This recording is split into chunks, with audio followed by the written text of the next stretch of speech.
Hello everyone! Today we celebrate Victory Day.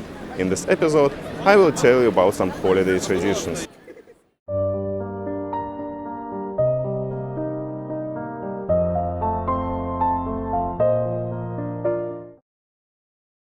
Victory Day in Russia begins with a military parade, which takes place in the morning. The Moscow Victory Parade is one of the most grandiose mass spectacles of the year. You can see there the president, the defense minister, and many leaders of foreign countries. All of Russian military forces are represented at the parade. The army,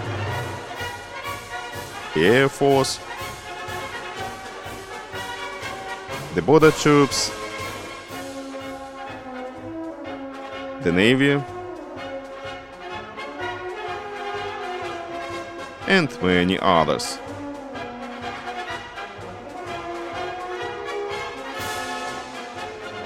Also, the parade showcases the latest models of military systems. And the stunning air show takes place in the sky. An important part of the parade is soldiers in wartime uniforms and equipment from the 1940s. This demonstrates the continuity of the generations. But also, every big city has its own parade. In St. Petersburg, the Victory Parade takes place on Palace Square.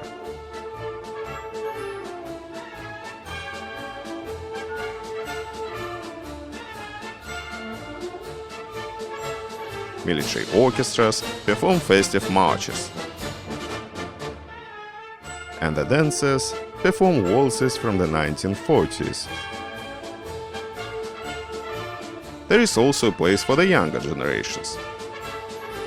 Cadets of military schools, future defenders of the motherland.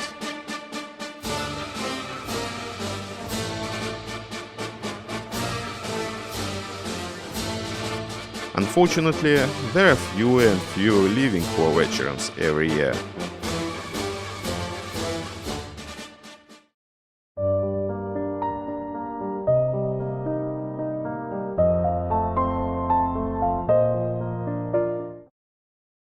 May 8th or May 9th? Which date is historically accurate? While in Western countries, Victory Day is celebrated on May 8th, in Russia and the former Soviet Union, it is celebrated on May 9th. But which day is historically correct?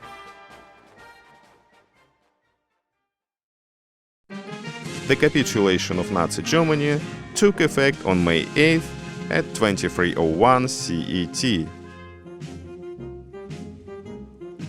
which corresponded to May 9th at 1:01 Moscow time.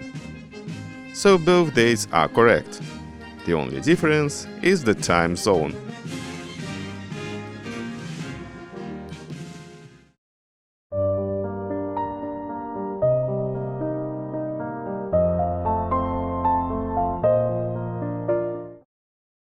Another important part of Victory Day is films about the war. On this day, you see a lot of them on TV. They still make many films and TV series about the war every year, but the most popular and memorable were and remain Soviet war films, often based on scripts by writers who were at the front.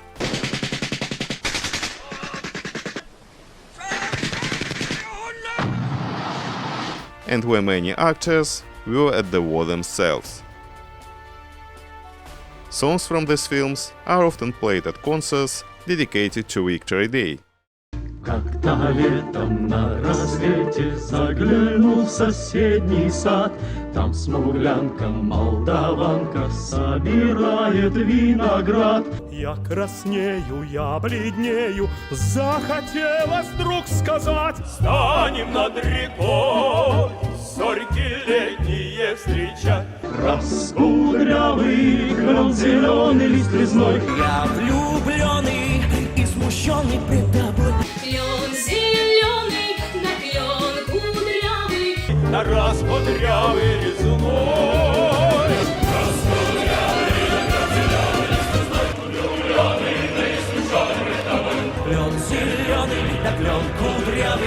раскудрявый резной. Some of these films are still impossible to watch without tears. However, despite the tragedy that befell the Soviet people, there was place not only for pain and drama, but also for friendship, Russian? Oh, Russian! Russian! humor, and of course romance. They teach us that life goes on no matter what, and even in the midst of a terrible tragedy, there can be something bright and kind.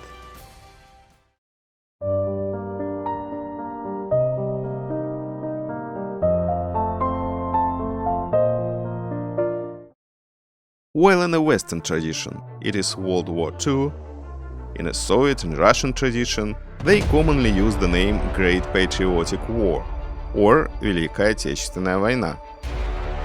This is due to the fact that the confrontation between the Soviet Union and Hitler's Germany lasted from June 22, 1941 to May 9, 1945, and it became the main patriotic war of our country for the survival of the motherland and its people.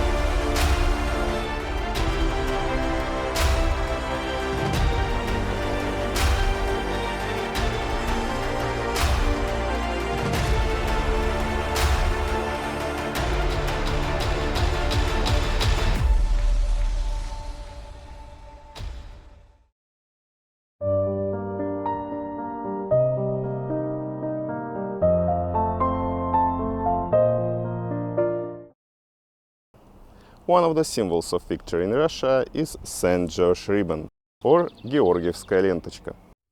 Consisting of a black and orange bicolor pattern with 3 black and 2 orange stripes, it appears as a component of many high military awards by the Russian Empire, the Soviet Union, and the Russian Federation. It enjoys wide popularity in modern Russia as a patriotic symbol. On the eve of Victory Day and on the holiday itself, many Russians decorate their clothes and cars with this ribbon.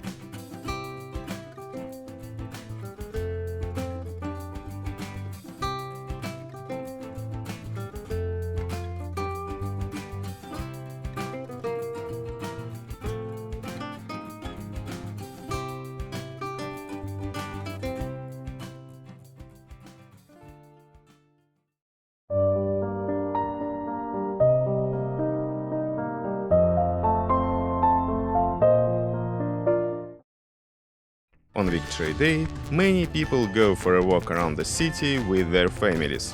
There are many special festive areas, exhibitions, concerts, right on the city streets.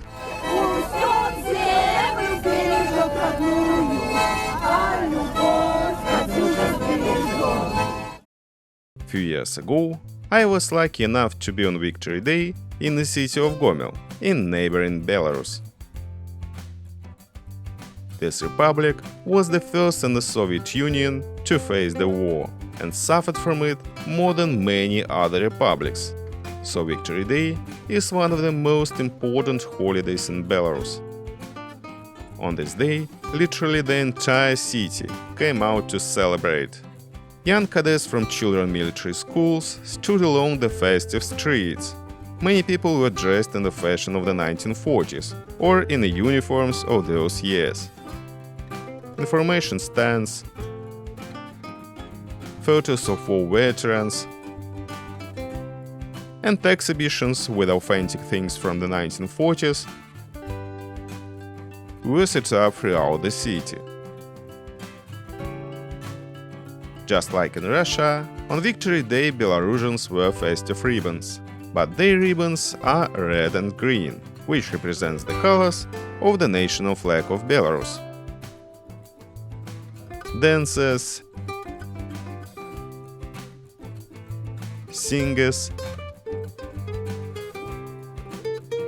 and even a folk music choir performed at concert venues. Не обижайтесь, девушки, но для солдата главное, чтобы его далекая любимая An important part of the holiday were reenactors, young people dressed in wartime uniforms, who greatly helped to revive the pages of the past.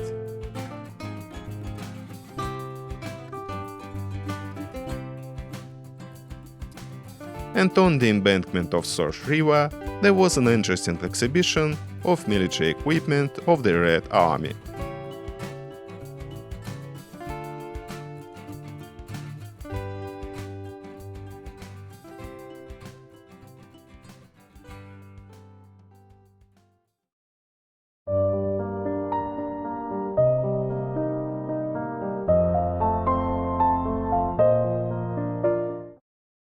Also, on this day, many people visit museums dedicated to the war, and I'd like to introduce you a fascinating monument dedicated to heroic defenders of Leningrad, one of the most emotional and memorable places of our city. The monument to the heroic defenders of Leningrad on Victory Square was opened in 1974 for the 30th anniversary of the victory. It is located on the southern outskirts of the city, where the front line of the defense of Leningrad passed. In the center of the monument, there is the granite obelisk 48 meters high. On the southern side, it depicts the numbers 1941 to 1945, years of the Great Patriotic War.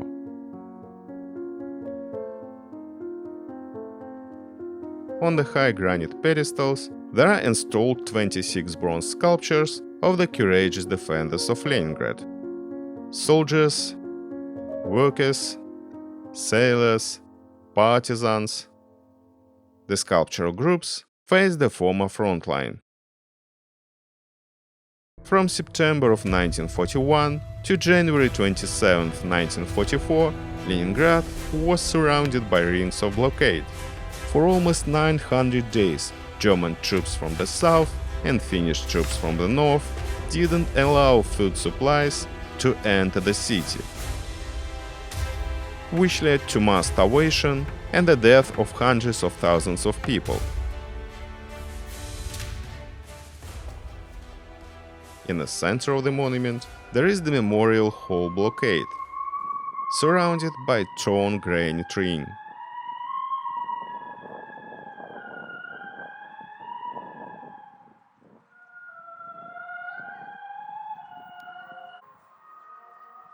On the inside along the perimeter, there are 14 eternal flame lamps.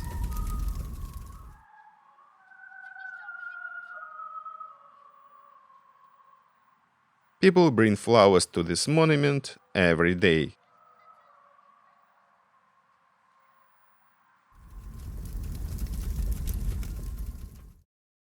In February of 1978, an underground memorial hall was opened, dedicated to the defense and blockade of Leningrad. The exhibition starts from the dramatic and emotional mosaic blockade.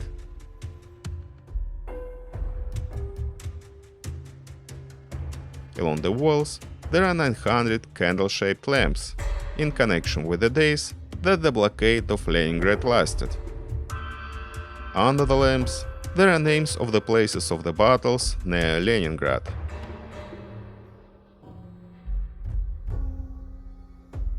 Above them, there are flags of the Red Army combat units. The Memorial Hall contains 12 historical stands, where you can see the real items from the Great Patriotic War. Weapons,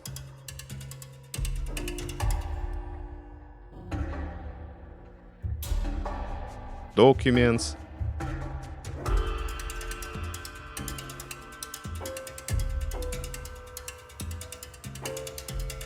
and military equipment.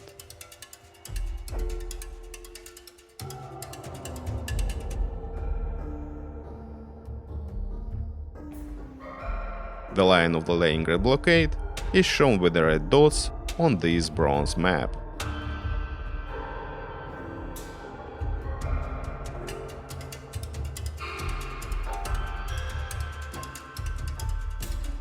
At the exit, you can see the mosaic Victory, conveying the joy of the Soviet people who defeated the terrible enemy.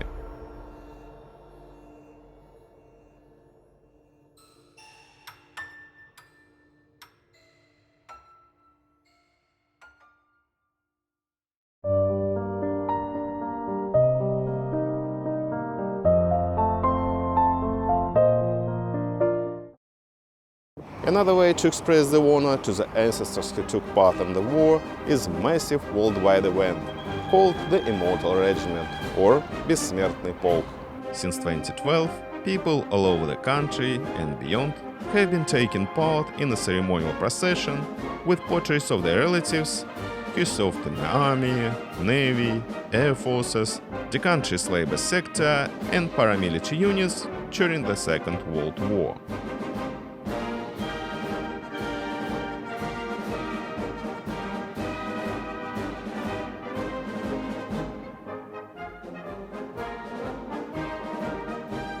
For one day, our heroes come to life to once again take part in the Victory Parade.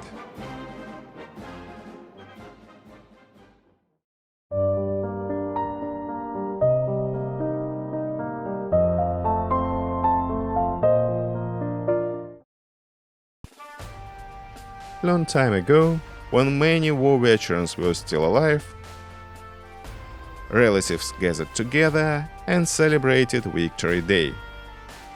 All together, they sang songs from the war times. Young generations listened to their fathers' and grandparents' stories about the war. It seems like it was only yesterday.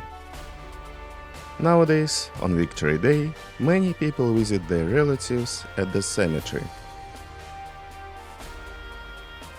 This is Piskarevskoye Memorial Cemetery in St. Petersburg, the largest cemetery in the world dedicated to the victims of Second World War. Every year, many mourning events are held here.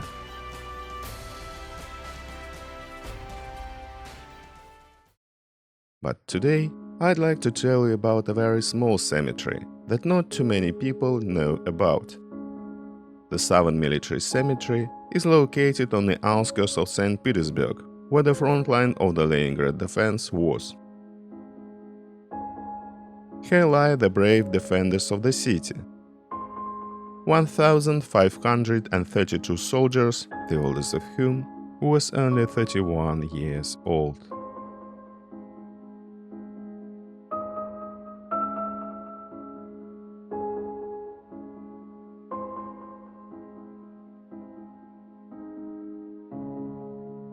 Back in the 60s, when the memory of the war was still fresh, my grandfather took several photos here.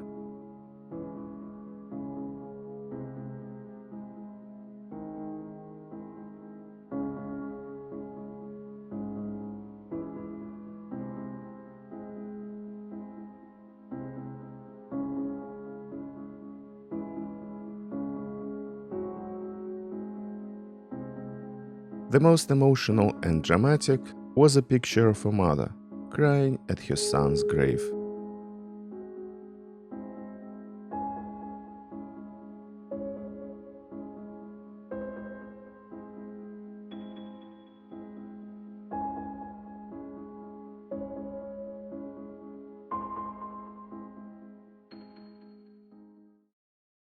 You can see behind me a living history. This is a so-called pillbox, a massive concrete firing point designed for one machine gun.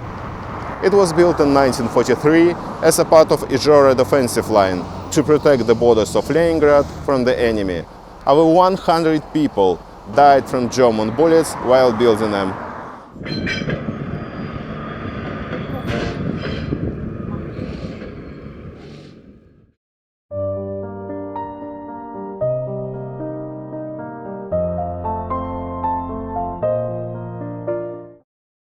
After sunset, at 10 p.m., there is festive fireworks display in St. Petersburg. Thousands of people come to the center of the city to watch it. At this hour, the central metro stations work only for exit, which is quite unusual.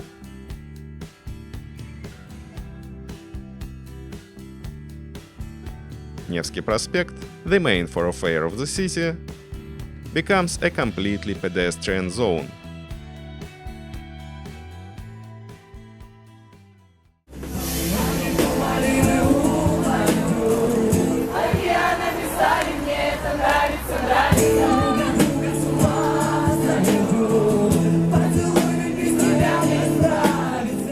It is decorated with thousands of red flags, symbolizing the flags of the Red Army.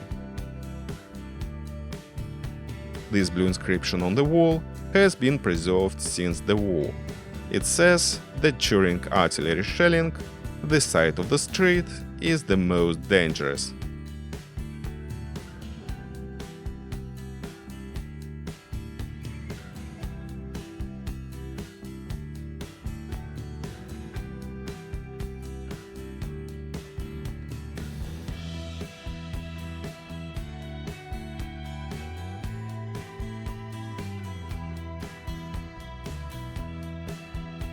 Famous singers and musicians perform on Palace Square.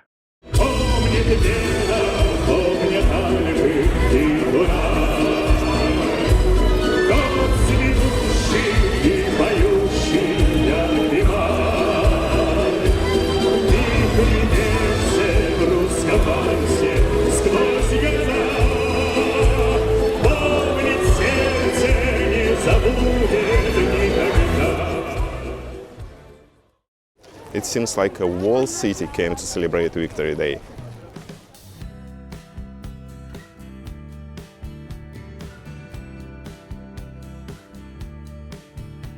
And now, before the fireworks, there are almost no free places on the palace embankment.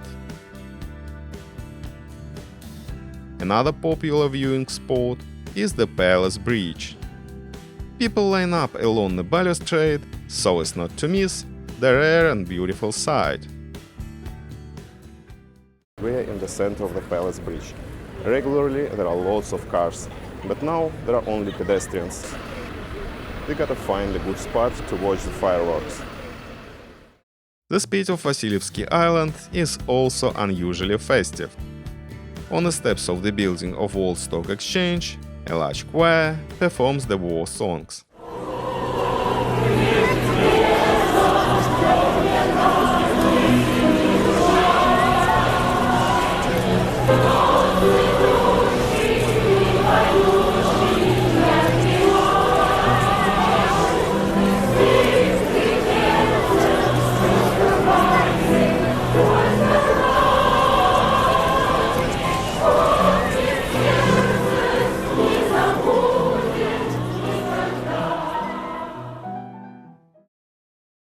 You can see the fire on the Rosstral column. It's a sign that today is a very important holiday.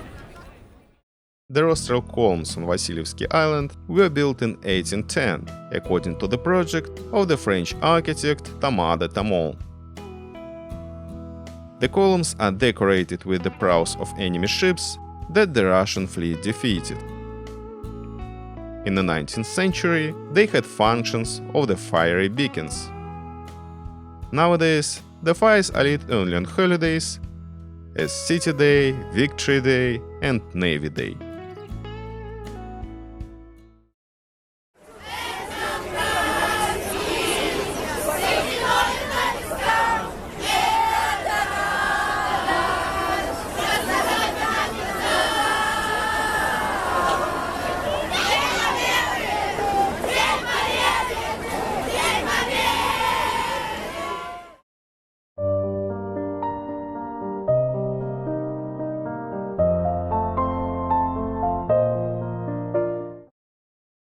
But the most exciting part is the fireworks. The most important is to pick the proper place.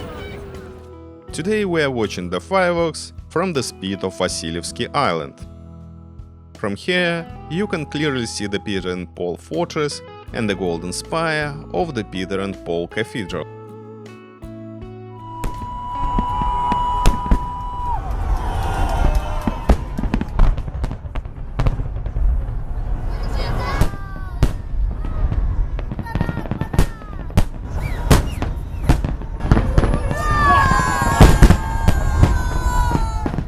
the river, you can see dozens of small boats.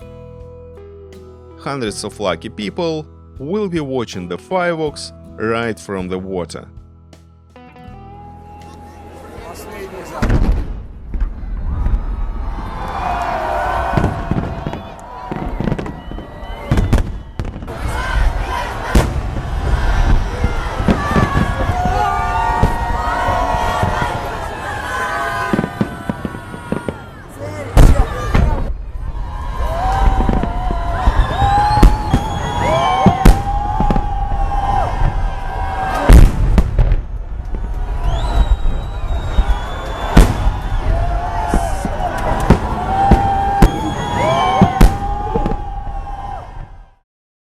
But my favorite place is the embankment of Kronverkskiy Canal, almost at the walls of the Peter and Paul fortress. This place is not the most popular, but from here you can see the fireworks best.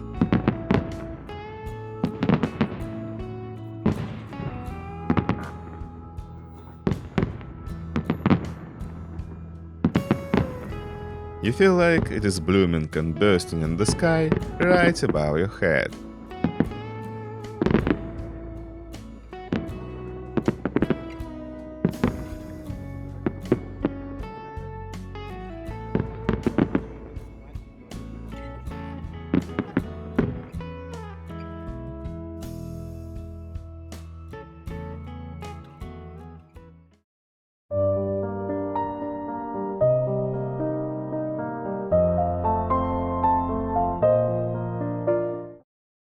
And that's it. The holiday is over. The boats are sailing away. And people are going home.